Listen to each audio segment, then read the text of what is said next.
Assalatu wassalamu ala asrafil anbiya wal mursalin sayyidina wa maulana Muhammadin.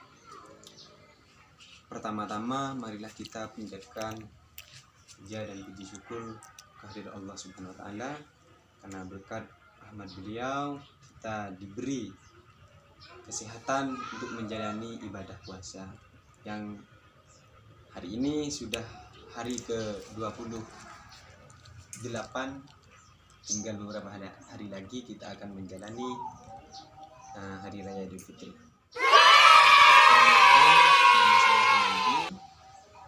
Fakultas Pertanian, Program Studi Peternakan. Saya akan mempresentasikan mata kuliah Biokimia Umum, yang mana materi yang akan dipresentasikan hari ini adalah enzim dan koenzim. Dan juga ada teman-teman saya nanti yang akan juga mempresentasikan. Ada saudara Insa kita, ada saudara Aladin, dan juga ada saudara Taufik, ada juga saudara Muhammad Isbat Gilang Ramadan, dan juga ada saudara Andi Galib. Dan insya Allah nanti setelah saya akan mempresentasikan lebih detail materi enzim dan koenzim.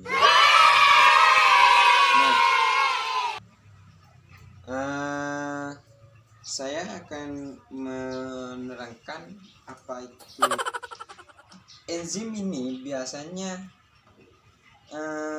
senyawa no. Reaksinya bebas. Itu enzim. Lebih reaksi bebas enzim itu biasanya berfungsi sebagai di sini disebut sebagai katalis. Apa itu katalis? Dalam kurung senyawa yang mempercepat proses reaksi.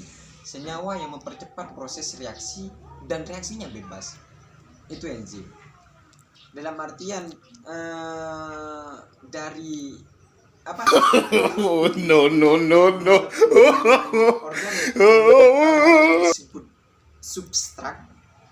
Disebut substrat akan dipercepat menjadi molekul lain. Ada juga enzim amilase. Jadi sekali lagi, enzim itu adalah protein, sebuah protein yang berfungsi sebagai katalis. Dan senyawa ini mempercepat proses reaksi dan reaksinya tanpa habis, bebas. Itu enzim. Ada juga kalau dalam pelajaran biologi dulu itu ada enzim amilase yang melekat pada ludah ini, biasanya disebut dengan enzim amilase. Mungkin kira-kira itu sebagai pengantar dari saya awalan, nanti ada teman-teman yang menunjukkan. Assalamualaikum warahmatullahi wabarakatuh. Dilis ya? Ay, yang anam lah. Oh, kemarin Assalamualaikum warahmatullahi wabarakatuh. Terima kasih untuk teman-teman yang sudah ikut berpartisipasi dalam kegiatan presentasi untuk kali ini, yang mana menjadi persyaratan untuk persyaratan UTS pada semester 2. No. Saya ucapkan terima kasih kepada Ibu dosen, Ibu Inaya, yang mana kali ini judul makalah kali ini yang akan saya presentasikan adalah tentang enzim dan koenzim.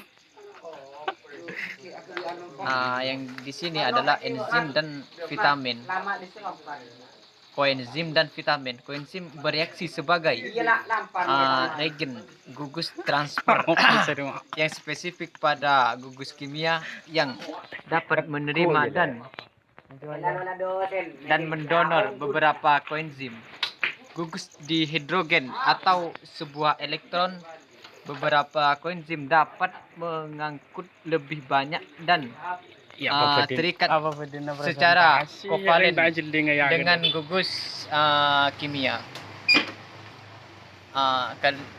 Tadi itu adalah tentang koenzim. Yang kedua ini adalah tentang gugus vitamin, gugus metabolik. terikat pada pusat aktif dari koenzim. Pada mamalia terdapat koenzim yang merupakan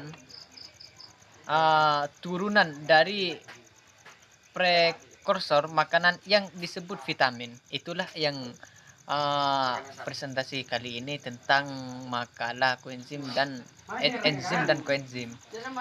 Sekian dari saya. Hidayah. Assalamualaikum warahmatullahi wabarakatuh. Bismillahirrahmanirrahim. Saya akan menjelaskan tentang klasifikasi koenzim. Diklasifikasikan menjadi dua tipe berdasarkan interaksi dengan apoenzim, yaitu kot substrat dan gugus prostetik. Kot substrat adalah substrat pada enzim yang mengkatalisasi reaksi dengan cara mengubah jalan reaksi. Dan sisi aktif. Struktur awal dari kot substrat digenerasi oleh reaksi lanjutan yang dikatalisis oleh koenzim lain. Kot substrat diatur ulang kot substrat didaur ulang berkali-kali dalam sel, tidak seperti kot substrat lainnya.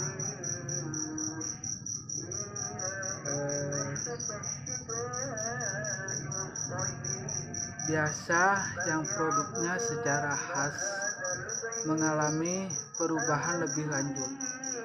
Kumparan kot substrat gugus metabolit aktif berbeda dengan enzim yang mengkatalisis reaksi. Gugus prostetik terkait pada enzim selama jalan reaksi. Pada beberapa hal gugus prostetik terkait dengan secara kovalen pada apoenzim yang pada kasus lain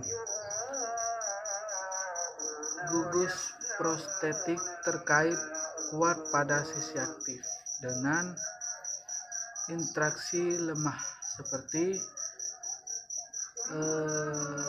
residu asam amino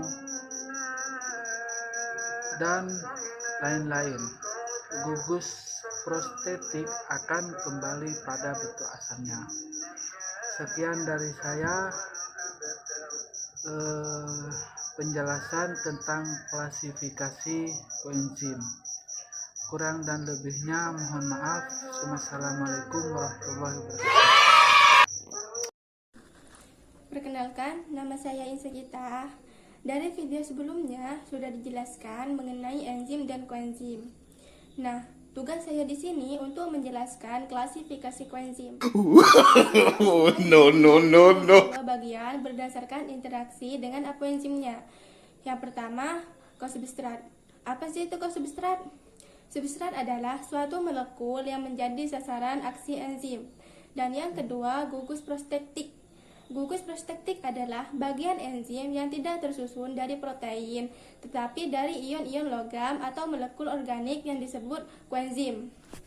Nah, gugus prostetik ini dibagi menjadi dua bagian, yaitu ion organik dan ion organik kompleks.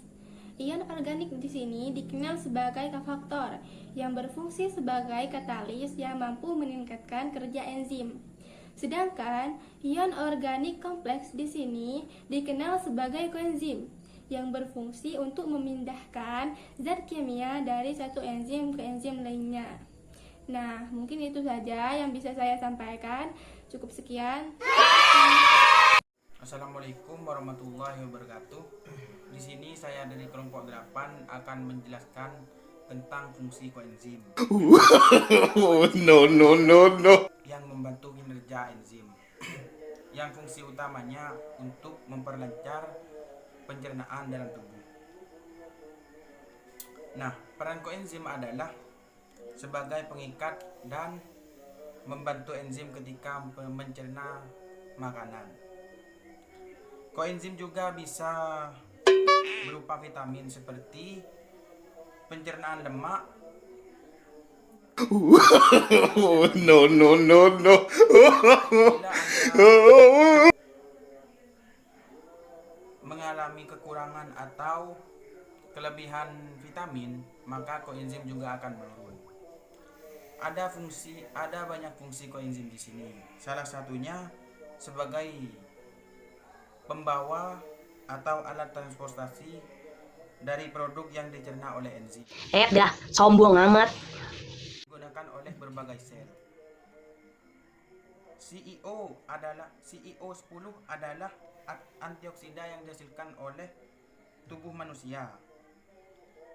CEO10 penting untuk produk ATP. Seiring bertumbuhnya usia, maka CEO10 akan menurun pada tubuh. Orang-orang dengan kanker, beberapa kelainan genetik,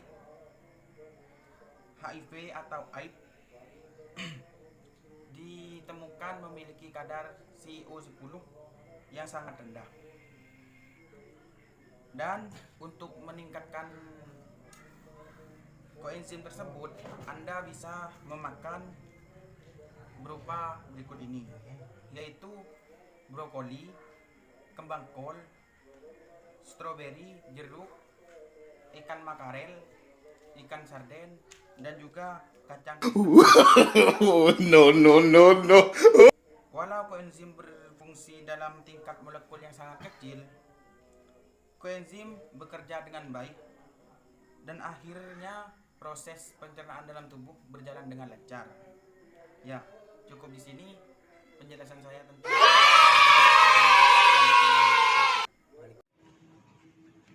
Oke guys, saya di sini mau menyimpulkan dari hasil teman-teman saya yang dijelaskan dari awal. Jadi dari materi sebelumnya dapat disimpulkan bahwa enzim adalah biomolekul berupa protein yang berfungsi tanpa habis. Jadi dalam suatu reaksi kimia organik, enzim memiliki sifat umum guys, di mana diantaranya merupakan protein dan merupakan biokatalisator biokatalisator guys, dan juga mempercepat reaksi kimia dengan jalan menurunkan aktivitas guys, seperti enzim bekerja spesifik, bekerja sangat cepat, tidak ikut bereaksi, tidak mengubah keseimbangan reaksi, dan memiliki sifat efektif sisi katalitik gitu guys. Oke, dalam enzim tersebut juga memiliki sifat-sifat guys, dimana diantaranya adalah protein. Enzim bekerja secara No, no, no, no. sebagai katalis. Enzim diperlukan dalam jumlah sedikit. No, no, no, no. Enzim bekerja secara bolak-balik gitu guys. Oke. Selanjutnya juga bisa disimpulkan. Astagfirullahalazim. Selanjutnya tentang yang apa ya?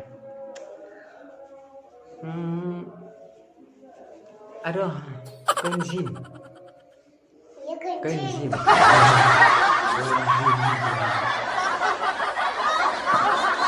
Koenzim ialah sebuah zat yang bekerja dengan enzim untuk memulai atau membantu fungsi enzim guys. Koenzim adalah kofaktor yang berupa molekul organik kecil yang tahan panas guys. Mengandung ribose dan larut dalam air dan bisa bersatu dengan apoenzim membentuk holoenzim. Koenzim tersendiri memiliki fungsi aktif sebagai katalisator yang dapat meningkatkan kemampuan katalik suatu enzim guys. Selain itu, koenzim juga berfungsi untuk No, no, no, no. Sifat dari suatu elektron, dari suatu enzim ke enzim yang lainnya gitu. Jadi apa ya, kurang lebihnya seperti itu guys. Oke. Mungkin hanya itu saja dari saya, cukup sekian. Dan salam guru kami, Ibu Inaya. Mohon maaf kalau ada kekurangan karena ini sudah kemampuan kami semua. Jadi mohon diterima dengan lapang hati yang jernih. Oke, untuk bagi kalian yang nonton, apa ya? Jangan lupa like, comment, subscribe. Dan jangan lupa, mohon maaf lahir dan batin guys. Ini hari raya Idul Fitri sudah mau apa ya? Hari raya sudah mau nyampe ini, udah tinggal 3 hari lagi guys. Sebelum nyampe kita maaf dulu. Oke guys, mungkin sekian dari saya. Wassalamualaikum warahmatullahi wabarakatuh.